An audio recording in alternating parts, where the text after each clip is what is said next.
سورت النصر مدنی سورت ہے، ایک رکوع ہے، 3 آیات ہیں۔ نزول کے اعتبار سے یہ آخری سورت ہے، یعنی مکمل سورت کے اعتبار سے۔ جس وقت یہ نازل ہوئی تو بعض صحابہ سمجھ گئے کہ اب آپ صلی اللہ علیہ وسلم کا آخری وقت آ گیا ہے، اسی لیے آپ کو پھر تسبیح و تحمید اور استغفار کا حکم دیا گیا، جیسے ابن عباس نے روایت کیا ہے۔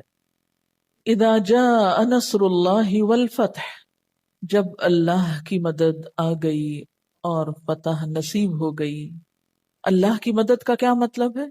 اسلام کا کفر پہ غلبہ، مسلمانوں کا کلچر عام ہونا، اور والفتح، فتح سے مراد یہاں فتح مکہ ہے، وہ شہر جو آپ کا مولد و مسکن تھا، لیکن کافروں نے آپ کو اور صحابہ کرام کو وہاں سے ہجرت پر مجبور کر دیا۔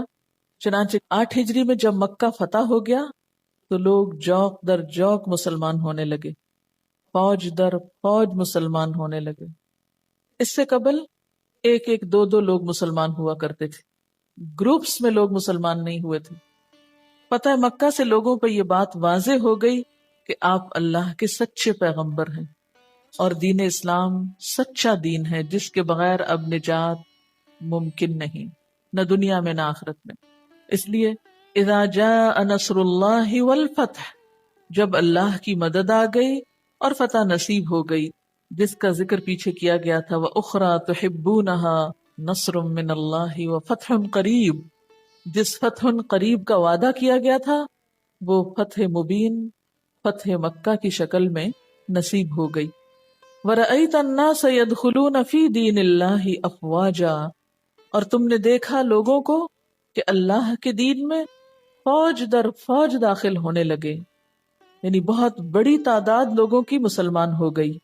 کہتے ہیں کہ صرف یمن سے 700 لوگ مسلمان ہو کے آپ کے پاس پہنچے، اتنی بڑی بڑی تعداد میں اکٹھے مسلمان ہوئے، جو راستے میں اذانیں دیتے ہوئے اور قرآن پڑھتے ہوئے آ رہے تھے، یعنی اسلام میں داخل ہونے کے بعد۔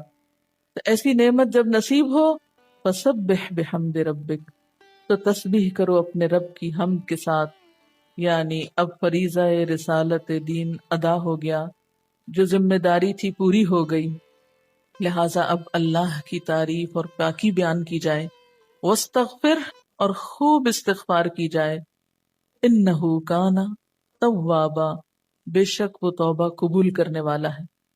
کہتے ہیں کہ اس سورت کے نازل ہونے کے بعد آپ صلی اللہ علیہ وسلم جب کوئی نماز پڑھتے تو یہ دعا کرتے، سبحانک ربنا وبحمدک اللہم اغفر لی، یعنی استغفار اور تسبیح دونوں کو ملا کر پڑھا کرتے تھے، خصوصاً سجدے میں۔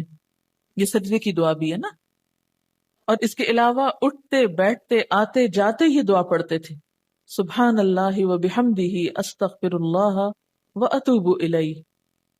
اور پھر حضرت ابو ہریرہ فرماتے ہیں کہ اس سورت کے نزول کے بعد آپ نے عبادت میں بڑا مجاہدہ فرمایا، یہاں تک کہ آپ کے پاؤں سوج جایا کرتے تھے، جیسے پیچھے بھی آپ کو کہا گیا تھا نا کہ وَإِذَا فَرَغْتَ فَانْصَبْ وَإِلَىٰ رَبِّكَ فَارْغَب، جب آپ اس کام سے فارغ ہوئے، اپنی ذمہ داری پوری کر لی، تو آپ پھر اپنے آپ کو عبادت کے لیے تھکاتے تھے۔ سبحانک اللہم وبحمدک اشہد ان لا الہ الا انت استغفرک واتوب الیک۔ السلام علیکم ورحمۃ اللہ وبرکاتہ۔